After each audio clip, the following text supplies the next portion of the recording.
Hi guys, I want to talk today about something different, a little bit different.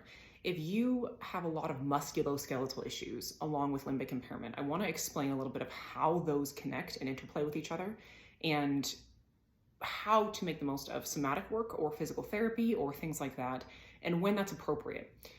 Musculoskeletal stuff is really common. These are just two of many reasons why this can happen. If you have limbic impairment, there's two things that your body is going to do involuntarily as a form of self-protection. One of them is you're going to move into this C shape. You're going to be your brain is going to try to put you into kind of a fetal position like that. And you're going to be stuck there. There's nothing you can't really work against this. That's part of why we work on the brain first to help it relax. But a couple of things that can happen with that are back pain, because our spines are not designed to be in a C curve like this all the time. A lot of people end up with a head forward position that can create a lot of tension in the back of the neck because that's not natural to be in all the time. There's a whole lot of pain that can happen in the hips as well with that posturing. A lot of weakness in the core that can create more back pain. There's a lot of things, your shoulders move forward and get stuck there. A lot of tension in the back. There's a lot of chronic pain patterns that happen because of that. The other thing that your brain will do is grip. When your brain doesn't feel safe, it will often hold and grip in a lot of places.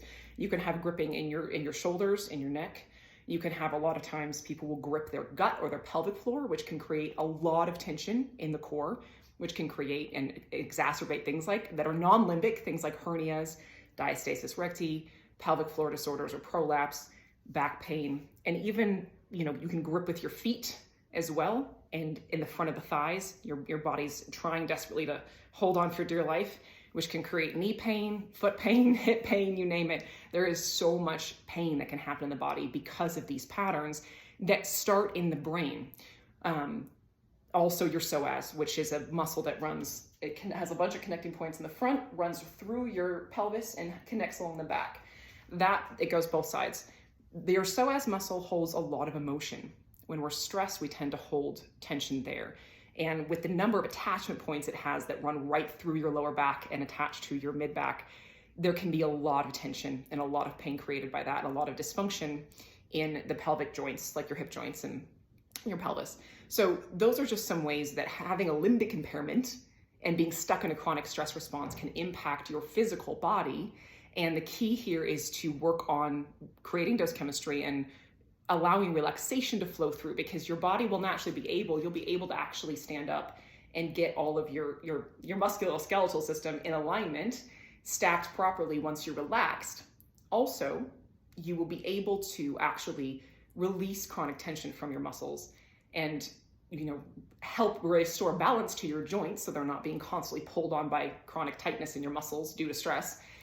That is only possible once we're relaxed. So any kind of physical therapy or somatic work you're doing is going to be much more effective once you're really only going to be truly effective once you're in relaxation chemistry and your body's relaxed enough to be able to receive the release that you're giving it and not go straight back into a clench, which is often what happens when we're still limbic.